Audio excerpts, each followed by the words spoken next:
ಗಿಂತ ಹೆಚ್ಚು ಟಫ್ ಆಗಿರ್ತಕ್ಕಂಥ ಕೋರ್ಸ್ ಅಂತ ಒಂದು ಪರೀಕ್ಷೆಯಲ್ಲಿ ಪಾಸ್ ಆಗಿರ್ತಕ್ಕಂಥ ನಮ್ಮ ಹೆಮ್ಮೆಯ ಶ್ರೀಶೈಲ್ ಪೂಜಾರಿಯನ್ನು ಕೂಡ ಈ ಸಂದರ್ಭದಲ್ಲಿ ಸನ್ಮಾನಿಸುವಂತದ್ದು.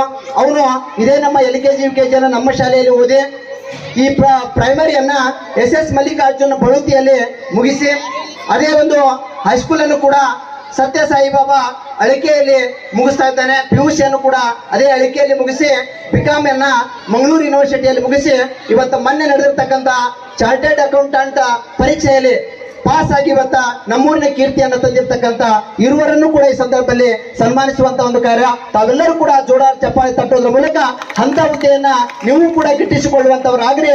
ಮುಂದೆ ಮುಂದೆ ಹೆಚ್ಚು ಹೆಚ್ಚು ಹುದ್ದೆಗಳನ್ನು ಗಳಿಸಿ ನಮ್ಮ ಊರಿಗೆ, ನಮ್ಮ ಶಾಲೆಗೆ, ನಮ್ಮ ತಂದೆ ತಾಯಿಗಳಿಗೆ ಕೀರ್ತಿ ತರುವಂತ ಮಕ್ಕಳಾಗ್ರಿ ಅಂತ ಈ ಸಂದರ್ಭದಲ್ಲಿ ತಮ್ಮಲ್ಲಿ ಕೂಡ ಕೇಳ್ಕೊಂಡು ಈಗ ಪೂಜ್ಯರು ಅವರನ್ನ ಗೌರವಿಸಿ ಇನ್ನೂ ಹೆಚ್ಚು ಹೆಚ್ಚು ಹುದ್ದೆಗಳನ್ನು ಅಲಂಕರಿಸಿ ಹಾರೈಸಬೇಕಂತ ಕೇಳ್ಕೊತಾ ಇದ್ದೇನೆ. ವಿದ್ಯೆ ಎಂಬುದು ದೊಡ್ಡ ಸಾಗರ, ವಿದ್ಯೆ ಎಂಬುದು ದೊಡ್ಡ ಸಾಗರ, ಈಜಲೊಬ್ಬಲು ಬೇಸರ, ಈಜಲೊಬ್ಬಲು ಬೇಸರ, ಈಜಿದಳ ಸೇರಿದರೆ ಮನಸ್ಸು ಕಕ್ಕರ ಅನ್ನುವ ಹಾಗೆ ಈ ಒಂದು ಮಾತಿಗೆ ಸಾಕ್ಷಿ ಬಹಿಕರಿಸಿರ್ತಕ್ಕಂಥ ಈರುವ ಸಹೋದರನ ಈ ಸಂಸ್ಥೆ ಇವತ್ತ ಸ್ವಾಗತಿಸ್ತಾ ಇರೋದು ತುಂಬಾ ಸಂತೋಷದ ವಿಷಯ. ಯಾಕಂದ್ರೆ ವಿದ್ಯೆ ಕಲಿತ ಬಡವ ಪರ್ವತ ಮೇಲಿದ್ದರೂ ಸಮೂಹ ಅನ್ನುವ ಹಾಗೆ ಇವತ್ತ ಈ ಪರ್ವನು ಈ ರೆಸ್ಲಿಂಗ್